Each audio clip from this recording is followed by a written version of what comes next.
নমস্কার বন্ধুরা, আমি ঝুমাস কিচেনে তোমাদের সবাইকে স্বাগত। আজকের রেসিপি দই পটল। দেখো, তার জন্য এখানে আমি 1 কিলো পটল নিয়েছি। পটলগুলোকে ভালো করে ধুয়ে নিয়েছি। এবার পটলগুলোকে আমি চোকলা ছাড়িয়ে নেব। এক পাশটা ছাড়াবো, কিছুটা অংশ বাদ দিয়ে আবার এক পাশটা ছাড়াবো। আর এখানে দেখো আছে পোস্ত আর কাজু বাদাম ভিজিয়ে রেখেছি। এবার দেখো এইভাবে কেটে নিতে হবে পটলগুলোকে। এবার মাঝখান দিয়ে দেখো চিড়ে দিয়েছি, যাতে ভেতরে নুন মশলা ঢুকে যায়। প্রত্যেকটা এইভাবে চিড়ে দেওয়া আছে।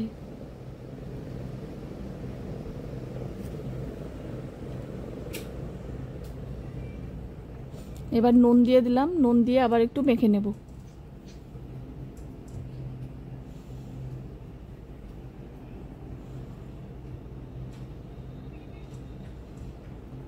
এবার কড়াইয়ে সর্ষের তেল দিয়ে দিলাম।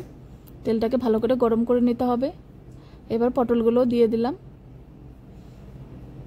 পটলগুলোকে ভেজে নিতে হবে।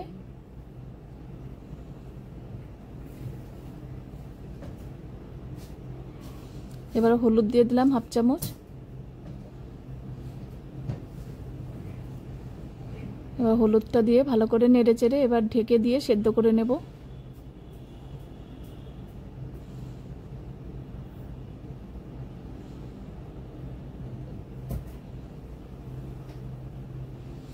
এবারে মিক্সচার গ্রাইন্ডারে ওই পোস্ত আর কাজু বাদামটাকে মিক্সড করে পেস্ট করে নেব। এবার 3টে কাঁচা লঙ্কা দিয়ে দিলাম।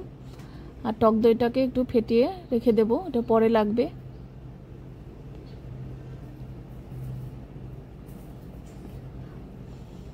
এবার দেখো ঢাকা খুলে আমি দেখে নিচ্ছি পটল কতটা হয়েছে।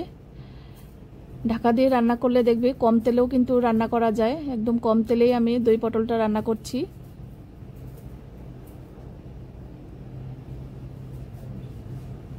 এবার আবারও ঢেকে দিলাম। এবার দেখো পটলগুলো কিন্তু ভাজা হয়ে গেছে, একদম নরম হয়ে গেছে। এবার নামিয়ে নিচ্ছি।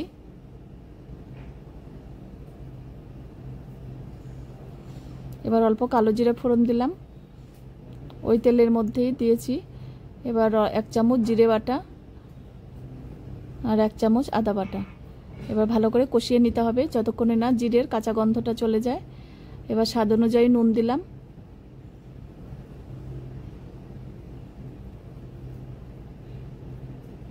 এবার কাশ্মীরি লঙ্কার গুঁড়ো 1/2 চামচ, হলুদ 1/2 চামচ। এবার ভালো করে আবার কষিয়ে নেব।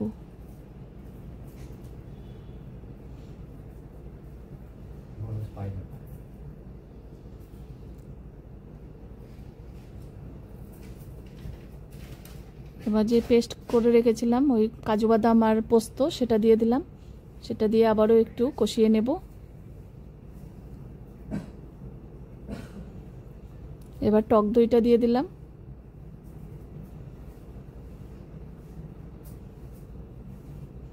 তোমাদের যদি রেসিপি ভালো লাগে অবশ্যই একবার হলেও দই পটলের রেসিপিটা করবে, দেখবে ভীষণ ভালো হবে। আর ইউটিউব থেকে যদি দেখো তাহলে চ্যানেলটিকে সাবস্ক্রাইব করে রেখো। আর ফেসবুক থেকে দেখলে পেজটাকে ফলো করো, তাহলে আমি যখনই যা নিত্য নতুন ভিডিও ছাড়বো তোমাদের কাছে সঙ্গে সঙ্গেই পৌঁছে যাবে। এবার দেখো পটলগুলো দিয়ে আবারও একটু সেদ্ধ করে নেব, যাতে ভেতরে মশলাগুলো ঢুকে যায়।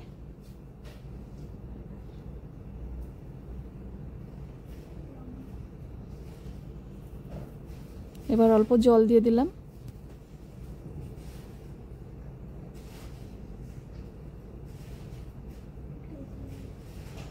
এবার স্বাদের জন্য অল্প চিনি দিয়েছি।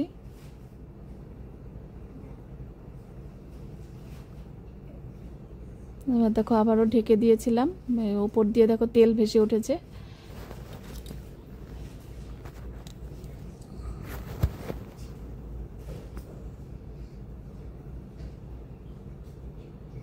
এবার কিন্তু দই পটল একদম তৈরি। এবার আমি নামিয়ে নেব।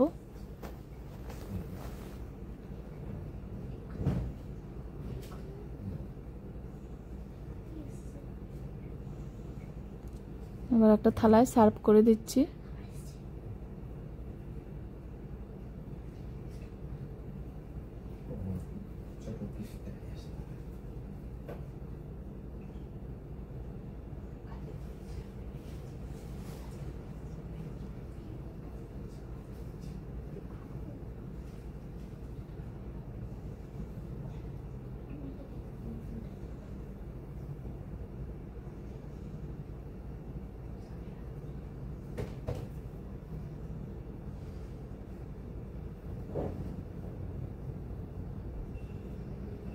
আজকে তাহলে আমি এখানেই রাখছি, এরপরের দিন আবার হাজির হয়ে যাবো। টাটা বন্ধুরা।